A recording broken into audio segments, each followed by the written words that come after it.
नमस्कार, आप देख रहे हैं सौगंध टीवी और मैं हूं आपके साथ आस्था तिवारी। 18 मई 2022 ये वो दिन था जब बज रहे थे सुबह के 6:30 और एक ऐसी खबर दुनिया के सामने आती है जो वाकई दिल दहला देती है। और खबर थी श्रद्धा और आफताब की।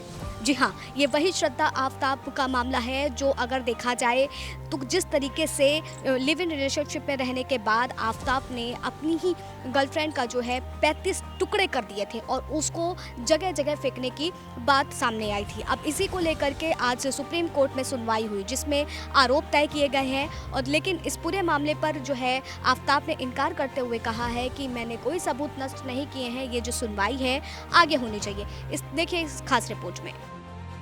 दिल्ली की साकेत कोर्ट ने मंगलवार को अपनी live in partner Shraddha Walker की बेरहमी से हत्या और उसके शरीर के टुकड़े टुकड़े करने के आरोपी आफताब अमीन पूनावाला के खिलाफ आरोप तय कर दिए हैं।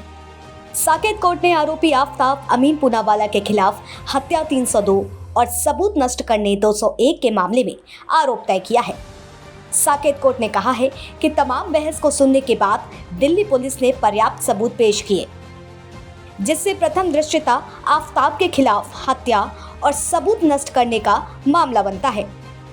वहीं आरोपी आफताब ने अपने ऊपर लगे आरोपों को स्वीकार करने से इनकार करते हुए कहा है वो मुकदमे का सामना करेंगे।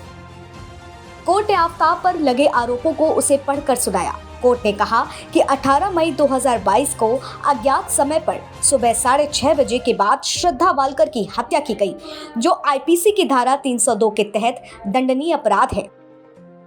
18 मई से 18 अक्टूबर के बीच साक्ष्य को मिटाने के इरादे से ये जानते हुए अपराध किया गया, उसके शरीर के टुकड़े टुकड़े कर दिए गए और उसके शरीर की जगह जगह ठिकाने लगा दिया, जिससे सबूत गायब करने का अपराध हुआ।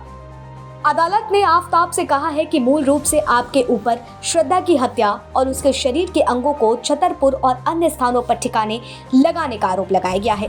कोर्ट ने आफताब से पूछा है कि क्या आप अपराध को स्वीकार करते हैं या ट्रायल फेस करेगा। आफताब ने अपने वकील के जरिए कोर्ट को बताया है कि हम आरोप स्वीकार नहीं कर रहे हैं, हम ट्रायल का सामना करेंगे। गौरतलब है कि दिल्ली के मेहरौली इलाके में आरोपी पूनावाला ने पिछले साल यानी कि 18 मई को अपनी live in partner Shraddha Walker की हत्या कर दी थी। उसने वालकर के शव के लगभग 35 टुकड़े कर उन्हें लगभग 3 सप्ताह तक 300 लीटर की क्षमता वाले फ्रिज में रखा और फिर उन्हें दिल्ली के विभिन्न हिस्सों में फेंक दिया था। लंबी जांच के बाद दिल्ली पुलिस ने इसी साल 24 जनवरी को 6629 पन्नों का आरोप पत्र दाखिल किया था। श्रद्धा मर्डर केस जिस तरीके से 18 मई 2022 को ये घटना घटित हुई और उसके बाद से तब से लेकर के अब तक सुप्रीम कोर्ट में लगातार सुनवाई हो रही है। एक बार फिर सुनवाई हुई और आरोप तय किए गए जब दिल्ली पुलिस ने आज जो है दलीलें दी और कोर्ट में सबूत पेश किए हैं। अब इसको लेकर के एडवोकेट सार्थक अरोड़ा का क्या कुछ कहना है, आइए हम उनसे जान लेते हैं। सर, जिस तरीके से श्रद्धा मर्डर केस 18 मई 2022 वो घटना सभी जानते हैं जो दिल दहलाने वाली थी, उसको लेकर के आज सुनवाई हुई और उसको लेकर के आप किस तरीके से उसको देखते हैं और क्या कुछ था मामला?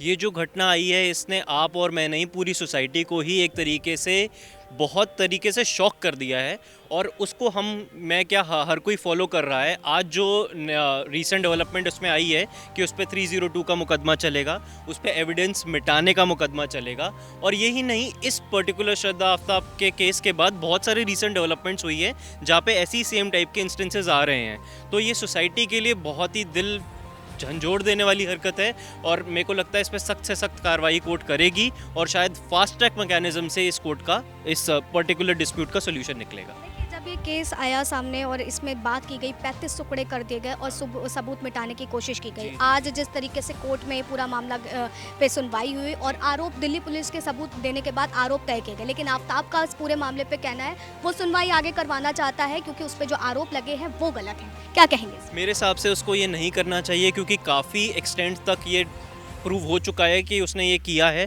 उसको शायद कन्फेस करके प्ली बार्गेनिंग के लिए जाना चाहिए कि क्या उसके सेंटेंस में कोई रियायत भी हो सकती है या नहीं हो सकती, क्योंकि ये मेरे हिसाब से तो ये रेयर कैटेगरी का केस है जहाँ पे इतनी बुरी तरीके से पूरी सोसाइटी को निचोड़ के उसने रख दिया है और मुझे नहीं लगता किसी भी तरीके की नरमी बरती जाएगी इस मामले में। तरीके से मामला सामने आया, अगर देखा जाए ऐसे कई मामले जो हैं देश में घटित हो चुके हैं। अगर देखा जाए तंदूरी कांड भी एक ऐसी तरीके से था, और अगर किरण नेगी का भी मुद्दा उठाया जाए, मतलब कि ये ऐसे मुद्दे हैं जो इसको लंबा समय बीत जाता है और ये खड़े रहते हैं सुप्रीम कोर्ट की चौखट पे, लेकिन निर्णय नहीं आ पाते हैं। तो ऐसे मुकदमों के लिए क्या कुछ होना चाहिए कि ऐसे मामलों पे जल्द निर्णय आए और जो आरोपी है उसको कड़ी से कड़ी सजा मिले? जी, सुप्रीम कोर्ट में आने तक निर्भया वाले मामले में भी बहुत टाइम लग गया था। अब सुप्रीम कोर्ट में वाया एसएलपी आ सकते हो आप आर्टिकल 136 के तहत। जब तक लोअर कोर्ट और हाई कोर्ट अपना काम नहीं कर लेते या कोई बहुत बड़ी एनोमली इन लॉ या त्रुटि लॉ में नहीं होती, तब तक सुप्रीम कोर्ट वो अप्रोच नहीं कर सकते। बट मुझे लगता है शायद साकेत में ये मामला चल रहा है, इसके अपडेट्स हम धीरे धीरे लेते जा रहे हैं। बट जो मामला जिस तरीके से चल रहा है वो सही है और एकदम सुप्रीम कोर्ट की इंटरवेंशन की अभी इसमें ज़रूरत नहीं है। अब देखते हैं क्या होता है इसमें। सर, एक सवाल आपसे और रहेगा कि जिस तरीके से ये मामले जो हैं और इन पर सुनवाई होती है, हालांकि जब सुनवाई कंप्लीट होएगी और उसके बाद जो है जो आरोपी होगा उस पर जो सज़ा सुनाई जाएगी, तो क्या लगता है ऐसे आरोपियों और ऐसे दरिंदों पर किस तरीके की सज़ा सुप्रीम कोर्ट के नज़रिए से देनी चाहिए, और ऐसा मैसेज जो देश के पास जाए कि आगे से ऐसे कदम उठाने के लिए कोई व्यक्ति 10 बार सोचे? ये आपका सवाल बहुत अच्छा है।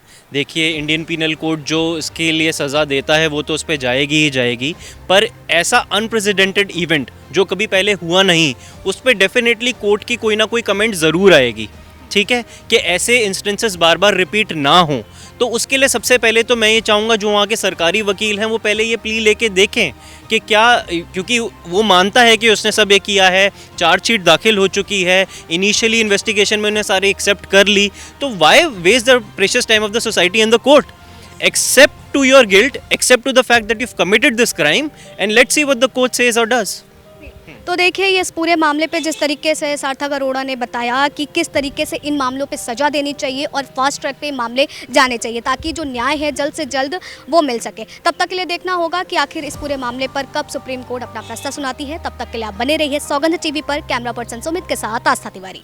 आप देख रहे हैं सौगंध टीवी, सौगंध वतन की।